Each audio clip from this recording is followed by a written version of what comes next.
Shri Kanakadurga జ్యోతిషాలయం phone ద్వారా జ్యోతిష్యం చెప్పబడును. కుటుంబ సమస్యలు, వ్యాపార సమస్యలు, భార్యాభర్తల సమస్యలు, ఆరోగ్య సమస్యలు, సంతాన సమస్యలు, కోర్టు సమస్యలు, ఇలా మీరు ఎన్నో సమస్యలతో బాధపడుతున్నారా? ఒక్కసారి మా గురువు గారిని సంప్రదించండి. గురూజీ శివశక్తిరాజు. Phone number 9764639967. 100% స్త్రీ పురుష వశీకరణం చేయబడును. మీకు ఎటువంటి సమస్యలు ఉన్నా ఒక్కసారి గురువు గారిని సంప్రదించండి. ఈ రోజున ధనుస్సు రాశి వారి జాతకులు, వీరు మీ కాళ్ల వద్దకు వస్తారు. మీరు వెళ్ళొద్దు, వారే మీ వద్దకు వస్తారు. వచ్చి ఇలా చేస్తారు. మీ యొక్క జీవితంలో ఇది మరపురాని రోజు అయిపోతుంది. ధనుస్సు రాశి జాతకులు, మీ కాళ్ల వద్దకు రాబోతున్న వారు ఎవరు, ఏం జరగబోతుంది, అసలు ఈ రోజున ఎటువంటి ఫలితాలు పొందుకోబోతున్నారు అనే వివరాలు వీడియోలో తెలుసుకుందాము. వీడియో గనక మీకు నచ్చినట్లయితే లైక్ చేయండి. మీ లైక్ మాకెంతో సపోర్ట్ అండ్ ఎంకరేజ్మెంట్ గా ఉంటుంది. ఇక ఆలస్యం చేయకుండా వీడియోలోకి వచ్చేద్దాము. ఏలిన నాటి శని ప్రభావంతో ఈ రాశిలో జన్మించిన జాతకులు ఇప్పటి వరకు అనేక రకాల పడరాని కష్టాలు పడ్డారు. చెయ్యని తప్పులకు నిందలు అనుభవించారు. కానీ అందరినీ ఒకే విధంగా ప్రేమిస్తూ, అందరి విషయంలో కూడా ఒకే విధంగా ఆలోచిస్తూ, ఎవరైనా అపార్థాలతో మిమ్మల్ని వీడి వెళ్లిపోతే వారి గురించి ఎక్కువగా చింతించే తత్వము ఈ రాశి జాతకులకు ఉంటుంది.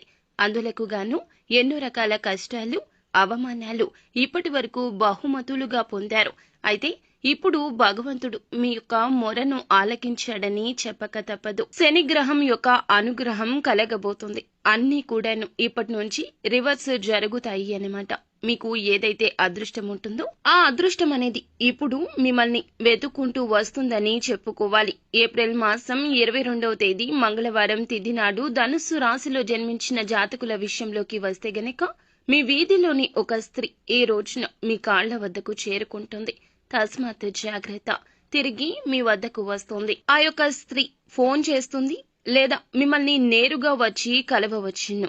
కానీ దురుద్దేశంతో కాదండి, ఉద్దేశ్యపూర్వకంగా మంచి మేలు కలగచేయడం కోసం మీ వద్దకు రాబోతోంది. ఆ యొక్క స్త్రీ రాకతో ప్రత్యక్షంగా కాకపోయినా పరోక్షంగా మీకు మేలు అనేది జరగబోతుంది. ఎందుకంటే ఆ యొక్క స్త్రీనే కొన్ని రకాల అపార్థాలు సృష్టించింది మీ జీవితంలో. మీకు అయిన వారికి కానీ, లేదా మీకు మీ యొక్క ప్రేయసికి కానీ, లేదా బంధువులకు గాని మధ్యలో ఉన్నవి లేనివి చేరవేసింది. తన తప్పు తెలుసుకుంటుంది, తిరిగి మీ వద్దకు వస్తుంది. చేసిన తప్పుకు పశ్చాత్తాపపడుతుంది. మీరు వారు చేశారు అనే విషయం తెలుసుకున్నా కూడాను ఏమాత్రము కూడాను వారి మీద కోపం చూపించడం, ఘర్షణకు దిగడం లాంటివి చేయలేదు. ఓర్పు, శాంత చిత్తంతో ఉన్నారు. ఇప్పటికీ ఆ స్త్రీకి ఖచ్చితంగా అర్థమైపోయి ఉంటుంది. మీకు మీ యొక్క బంధువులు లేదా కుటుంబ సభ్యులు, లేదా మీకు మీ ప్రియమైన వారికి మధ్య ఘర్షణలకు ఆ యొక్క స్త్రీనే కారణభూతము. తెలిసి చేసిన, తెలియక చేసిన పెద్ద ఆఘాతాన్నే నింపేసింది. ఈ యొక్క బంధాల విషయంలో వీరు చాలా వరకు బలహీనంగా మారిపోతారండి. ధనుస్సు రాశి వారి జాతకులు, ఇది జరిగినప్పటి నుంచి లోపల మీ మనసు చింతిస్తూనే ఉంది.